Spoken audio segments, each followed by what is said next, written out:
Welcome to another edition of Teach the Geek interviews. My name is Neil Thompson.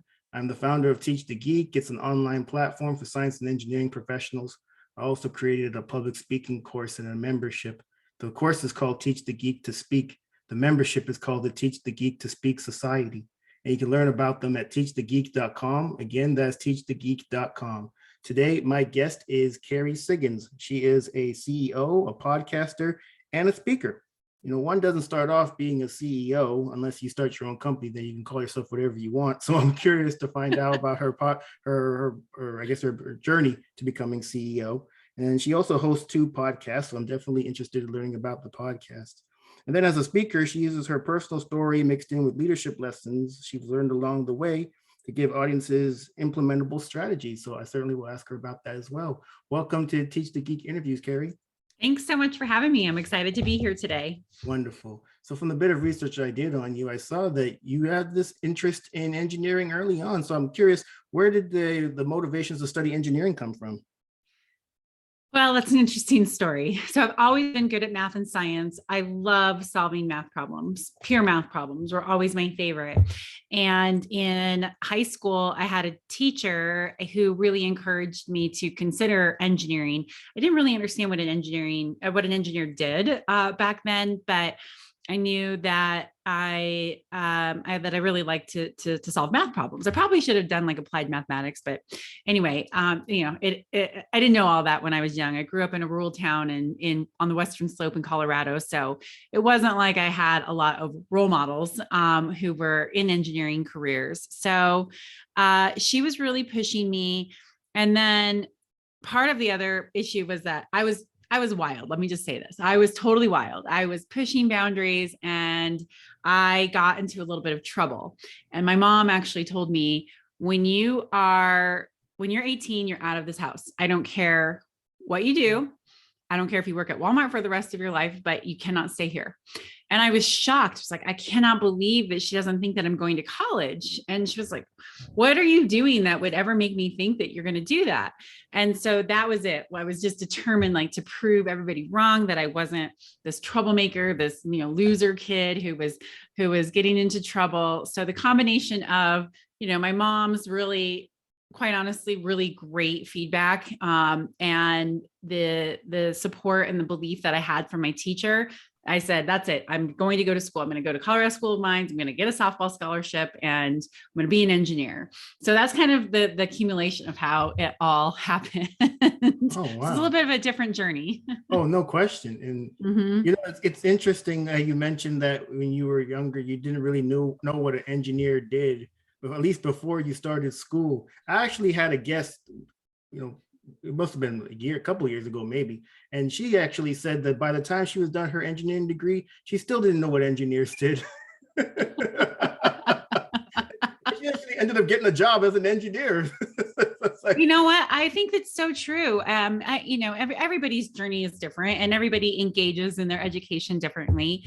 But yeah, I would agree. What you learn in college about engineering and then going out and applying it in real life. I think a lot of people go through that, like, oh, this isn't what I was expecting, or I didn't really understand this. And of course, now there's so many different types of engineering careers. So I would say that's probably not uncommon. Maybe not everybody's going to admit it, but I would say that's probably a pretty common a feeling like, what am I supposed to do with this? Yeah.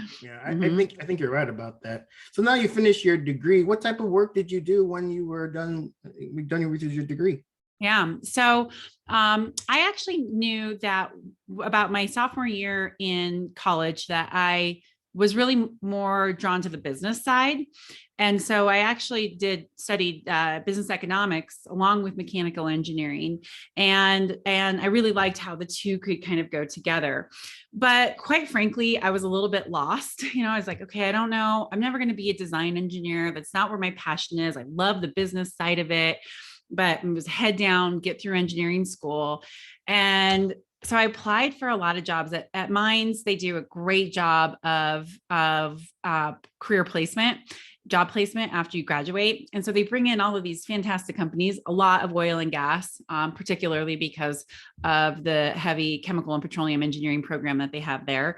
And And so I interviewed with all these companies and none of them wanted to hire me.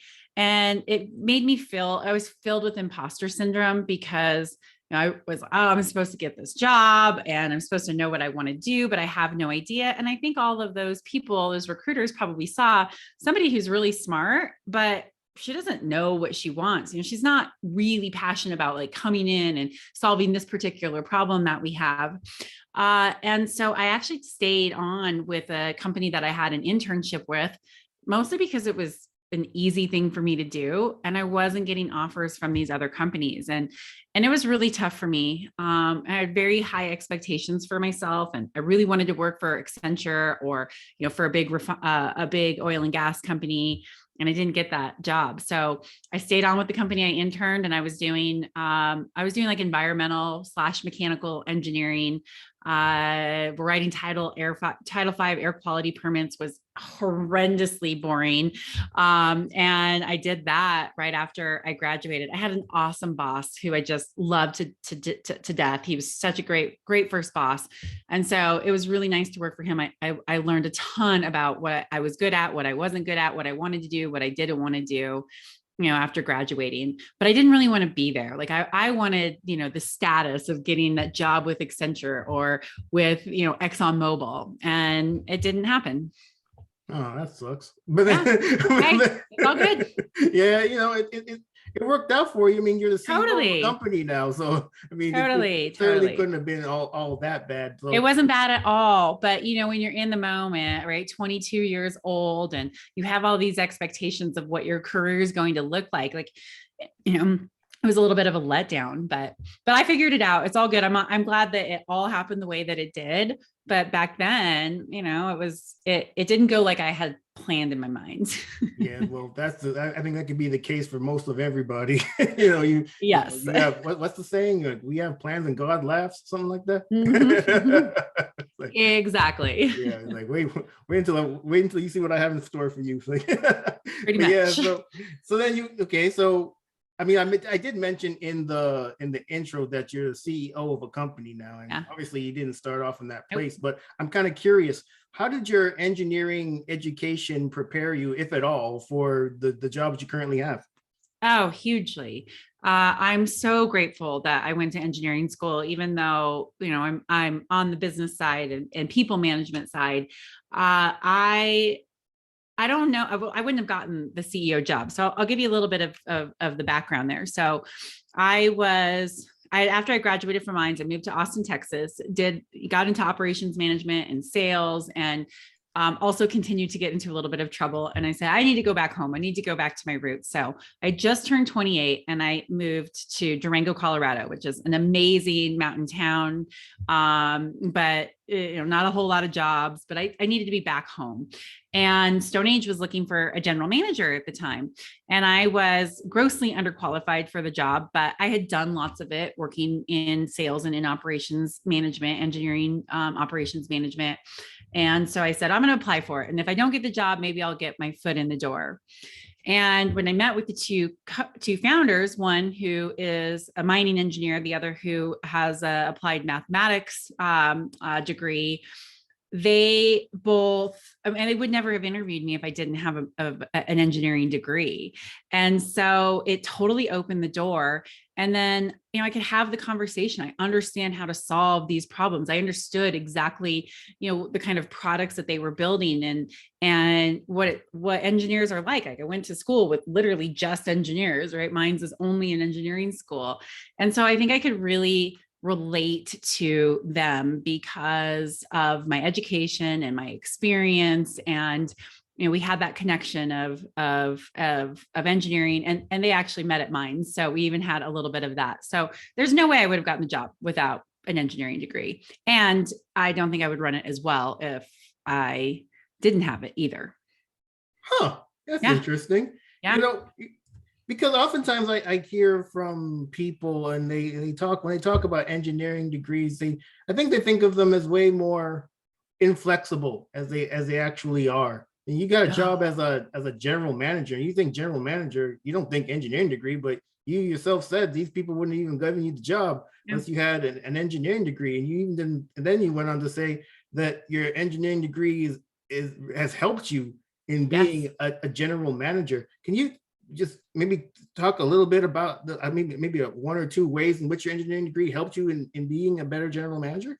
Sure, absolutely. So, well, first, let me preface that not every engineer is meant to be and to go into general manager and to executive into management, right? It's all about who we are as people and what we're really good at. And I'm much better at the people management piece of it than I am at the engineering design piece of it. So, I wouldn't want to say that, oh, hey, every single person who has an engineering degree should follow this kind of career path. Like the best career path for you is one where you're doing what you're really good at. It's so much easier to find purpose in our work when we are like, oh yeah, I'm firing on all cylinders. So I want to preface it with that. But in terms of why having an engineering degree has helped me, one, it teaches you how to solve problems. And when you are a CEO of a company, you have all kinds of complex problems to solve. Some of them technical, some of them business model related, a lot of them, most of them people.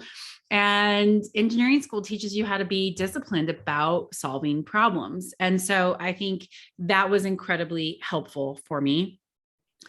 Being in a technical industry, running and manufacturing a technical company, I think it helps give me credibility and it helped me relate to a company full of engineers. And so, it just was easier for people to say, oh, yeah, okay, even though she's really young and doesn't have all the experience, like at least she understands the problems that we're trying to solve. And so it made me more relatable to the rest of my team. And then when I go in and I talk to customers or I talk to my engineering team and we're talking about innovation and where we're going as a company and the types of products and innovation that we're going to innovate to drive us forward, I get it. I understand exactly what we're doing. And that just makes it easier to make better decisions about, where we're going as a company and the type of products that we're going to develop. So those are just a couple of the ways that I think that having an engineering degree has helped me as I've moved from general management into executive management. Okay. That's a great segue to my next question, Kerry. So you started off as a general manager, but as I mentioned in the intro, you're now a CEO. So what type of skills did you have to hone to make that transition from general manager to CEO? Yeah. So I think there's there's lots of different things that you can answer this with. And again, it all depends on the person, but I think there's really four kind of key things that people need to have if they want to be great leaders, and especially at the CEO level. So the first one, number one, is developing people. You have to be able to help other people grow in their roles, whether that's as individual contributors or future leaders or even current leaders, right? Developing people. You cannot do executive management, executive leadership on your own. It takes a team. And if you're going big places as a company like we are at Stone Age, you've got to have really great people. So developing people, developing talent is the first thing. The second thing is knowing what to do and what to manage. So, often, especially if you follow a path of engineering and going into management and increase your executive leadership, like you're doing in the first part of your career, and then you have to manage and then you have to lead. And so a lot of times people are like, oh, I feel like I still need to do that. And really, no, what you need to do is manage that. Or sometimes you just need to lead through that. And so really being able to discern, when do I manage versus do? When do I lead versus do? They're three very distinct things. And so, understanding what those are and what your natural tendencies are to go in and do and get into the details, that will hold you back as a leader if you're doing too much. The third thing is understand your impact on people. Great leaders have an impact on their people, on their organization. And every word that comes out of your mouth matters. People are watching you. They're looking at you to understand, well, how is she feeling? Is she in a good mood? Is she in a bad mood? Am I going to, is it now a good time to talk or is it not? And so having that emotional awareness of the impact that you make on your organization it truly matters. And that takes a lot of self-awareness and deep exploration. And then finally, the fourth thing is you have to live your company's values no matter what. When you are the leader, you have to walk the walk. And so that means that you always live by the values, even when it doesn't serve in your own self-interest, right? Like, oh, maybe I'm not going to be transparent about that. Like, not everybody needs to know that. But if one of your values is transparency, then you have to live that and breathe that. All values are going to be as something on a wall if you don't exhibit them and lead them exhibit them and embody them as a leader. And so, anybody who's looking to make that transition, you need to always live by those values, even if it's not in your best interest in that moment, even if it's easier to cut a corner or, to say, oh, that doesn't apply here. No, you have to. That's what executive leadership is all about. And I don't think very many people, get it straight like that. It's taken me years to really figure out what makes leaders really effective and what makes them not effective. And I think it's those four things. Okay. Yeah, that's interesting. I never really heard it broken down that way before, but it certainly makes sense. Mm-hmm. Yeah, especially that last one. It's you don't want to be what's the word I'm looking for? A hypocrite. Exactly. You have these values and you expect other people to live them, but if you're not living them yourself, then people are going to be way less likely to live them themselves. The top people aren't doing it, so I sure still ain't doing it. Exactly. So, Kerry, I want to tell you a story. Yeah. The whole basis for me starting this podcast and YouTube channel had to do with my own struggles giving presentations in front of people. I wasn't very good at it at all. And I didn't get better at it until I saw the benefit of getting at it. Those first few presentations I had to give, and this stemmed from the second job I had. First job I had, no presentations at all. I didn't mind it. That second job, they said I got to present in front of senior management, and I minded it a lot. But I had to do it. And they were absolutely horrendous. I noticed a lot of the other engineers that I worked with, they weren't all that much better at it than I was. But I certainly did see the benefit of getting better at it over time. When it comes to, I guess, even not necessarily just the work that you do now as a CEO, but your whole work life, when did you see the benefit of getting better at presenting in front of people? Yeah. Oh, it's so important. I mean, we're always on stage, whether you want to know that or not. And so, yeah, I think that when I really started to hone it, honestly, is when I would have to stand up in front of my employees and share the vision, deliver bad news, tell them like, hey, this happened, but this is what we're going to do. And you can't inspire people to act, to move, if you aren't a great presenter. So I don't think that I was ever horrible at it, but I wasn't intentional about honing my presentation skills, honing my storytelling skills until I moved into that position where I was like, hey, these stories that I'm telling, this presentation that I'm making, this talk that I'm having with my employees, it has a lot of impact, and it's either going to go well or it's going to go poorly. And I wanted things to go well. So that's when I started to hone in my storytelling skills and my presentation skills, is when the stakes were a little bit higher. Okay, well, it sounds kind of similar to me. Yeah. You got better at it when it was a necessity to get better at it. Pretty much. Yep. Yep. Okay. All right. I guess I'm not a unicorn in that regard anymore. When it comes to the presentations that you have to do, Kerry, do you have a process for putting them together? And if so, what is it? Yes, I do. So, first of all, people connect with stories. Data doesn't move them. You could have the most logical argument, and people want stories. So I always start off with a story. And there's really easy ways to build a story. And I think a lot of people think, oh, I don't have stories. Like, we actually do. Like, we all have lots and lots of stories. And it doesn't have to be some, complex one or some, like heart-wrenching story or super vulnerable story, but people connect with stories. So always start with a story. And here's the secret to a great story. It's super simple. Here's what normal is. Then boom, something happens. And now this is what the new normal is. And so I always tell people, add stories like that, even when you're sharing something that is more technical and a little bit drier, you can still add a story that helps people see like, hey, this is what it was like. And it wasn't so great. And then all of a sudden we found this out, right? And we learned these things through our experiment, through data, through da, da, da, da, da. And then now here's the new normal. And look at how much better life is. And so I weave stories into everything that I do. And I use that basic framework for all of them. And then I always have takeaways. Like nobody wants to listen to a presentation and go, okay, well, that was great. Like, now what do I go do with that? So always have takeaways, always have do these 3 things, or at the end, here's what, if you walk away from this presentation, here are the 3 things that I want you to know. And here's 2 actions that you need to take, something like that. That's what makes it stick when people are like, okay, like I get it. I get what this presentation was for.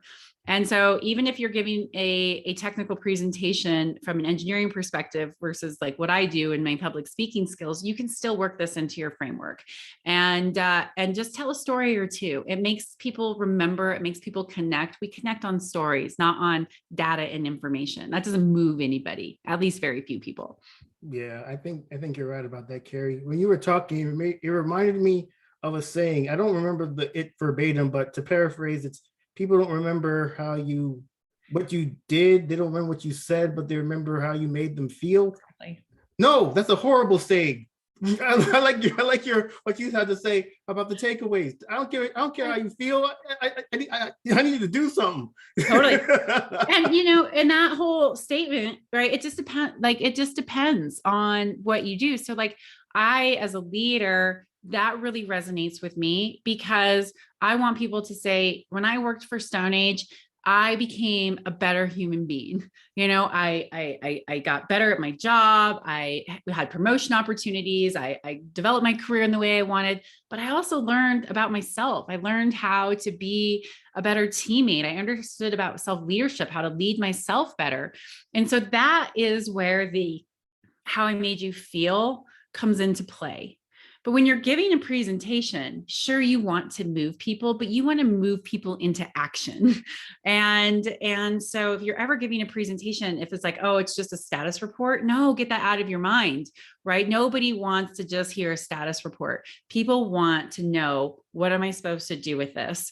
So you can still find ways to move them and make them feel something in your presentation, but always give those takeaways, right? Always have that. Here's what you need to take from this, and here's what you need to do from this presentation. That's a much more powerful way to present to people. Yeah, I think you're right. And you might feel bad after the presentation, but I still need you to do something. Exactly.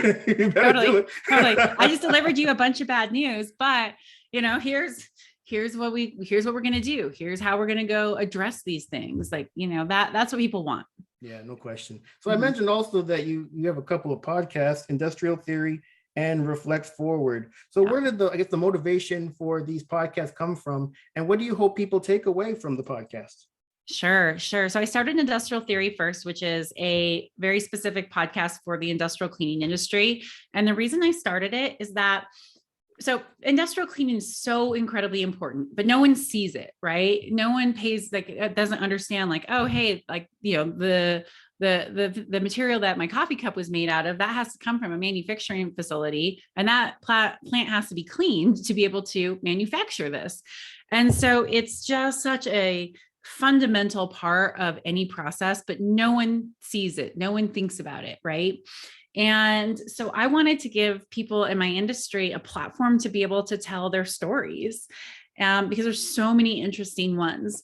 So I thought, hey, why don't we just start a podcast and let's just see where it goes, and we'll give a platform for people with these stories to share it. And even if it's only other people in our industry who listen to it, who cares? It's giving that platform. It's trying to bring more recognition and acknowledgement to the really important but incredibly hard and dangerous work that we do. And so it was a hit. It was a huge hit. And so I started having people come to me and say, hey, I really would like you to come onto your podcast, but it wasn't in alignment with industrial theory, right? That was a very specific focus. So then I said, well, why don't I start a leadership podcast and really go into conversations on leadership, especially because I have some pretty strong philosophies and beliefs on leadership that I've developed over the years. And so that's why I started Reflect Forward, was that I could have this different platform for people who are like, hey, I'd really like to, have these types of conversations with you, but it didn't make sense in the very niche place that industrial theory was. And then I actually now just recently started an IoT video cast. Stone Age also owns an IoT product development company, Internet of Things. So now we're doing a video cast where we're having people who are building IoT devices and using IoT to really propel the world forward, giving them a voice to share their experiences and their stories too. Oh, wow. You seem to be pretty busy. Oh, yes, I have lots of energy. No question. No, it shows. So the last question I want to ask you, Kerry, is for anybody who's listening or watching this podcast or YouTube channel, and they want to become more effective at presenting in front of people, what's the number one tip that you could offer them? Tell stories that right? People are, I think they're a little bit maybe afraid to think, oh, a story has to be this in-depth, this personal, this vulnerable thing. And no, it's just connecting with stories. And when you tell a story, that story. And so it comes across as authentic and it helps you ease into your presentation. So figure out what those couple stories are and weave them in. It will make the presentation more memorable. It will make you feel more comfortable because you're telling a story that not memorizing just something that's on your PowerPoint presentation, and you'll enjoy it more when you tell stories and you have people who are really truly engaged in what you're saying. Yeah, I think you're right about that, especially when it comes to more technical presentations. At least when I first started giving them, I didn't even think that stories were all that relevant or appropriate. But especially if you're talking in front of a non-technical audience, it's really helpful in maintaining their attention, just keeping them engaged in what you're saying, as opposed to just a data dump. So this has been a great conversation. Thank you so much, Kerry, for being a guest. How can people get in touch with you? You can find me. I'm all over social media. LinkedIn is probably the best way to find me, at Kerry Siggins. I have a website that has all my podcasts, my blogs, and all relevant information there, which is kerrysiggins.com. And then, of course, you can find me through Stone Age and Breadware, which is our IoT company. So you can go and just Google Stone Age Tools or Breadware, and you'll be able to find us. Excellent. Well, everyone, that marks the end of another edition of Teach the Geek interviews. My name is Neil Thompson, founder of Teach the Geek. It's an online platform for science and engineering professionals. To learn more about it, you can go to teachthegeek.com. Again, that's teachthegeek.com. Until next time, take care and stay safe. Thanks, Kerry. Thank you.